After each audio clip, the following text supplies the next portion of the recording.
திறமை இருந்தும் கடினமாக உழைக்காவிட்டால் அது ஒன்றுமே இல்லைன்னு சொன்ன ரொனால்டோவை பற்றி தான் இந்த வீடியோவில் பார்க்க போகிறோம். உங்களுக்கு ரொனால்டோவை பிடிக்கிற வீடியோக்கு லைக் பண்ணிட்டு மறக்காமல் நான் வச்சு நல்லா சப்ஸ்கிரைப் பண்ணிக்கோங்க. ரொனால்டோடைய வாழ்க்கையில் நடந்த ஒரு சின்ன விஷயத்தை மட்டும் தான் உங்கள்கிட்ட சொல்ல போகிறேன். ரொனால்டோ ஒரு நாளுடைய தெருவில் சின்ன வயசில் கிழிந்த துணியை பந்து மாதிரி சுருட்டி அதில் கால்பந்து விளையாடிட்டு இருந்திருக்காரு.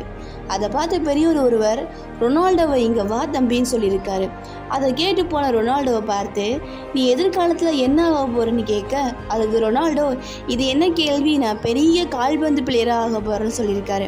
அதை கேட்ட அந்த பெரியவர், என்ன சொல்கிற, நீ பார்க்கவே ரொம்ப ஒல்லியாக இருக்க, அது மட்டும் இல்லாமல் உன்கிட்ட ஒரு ஃபுட்பால் கூட இல்லை அப்படின்னு சொல்லியிருக்காரு. அதை கேட்ட ரொனால்டோ, நீங்களும் பார்க்க தானே போகிறீங்க, நான் கண்டிப்பாக பெரிய ஃபுட்பால் பிளேயராக ஆக போகிறேன்னு சொல்லியிருக்காரு. இதுலேருந்து நம்ம என்ன தெரிஞ்சுக்கிட்டோம் அப்படின்னா, நம்மளுடைய எண்ணம் போல தான் வாழ்க்கை, நம்ம என்ன நினைக்கிறோமோ அதுதான் நம்ம வாழ்க்கையில் நடக்கும்.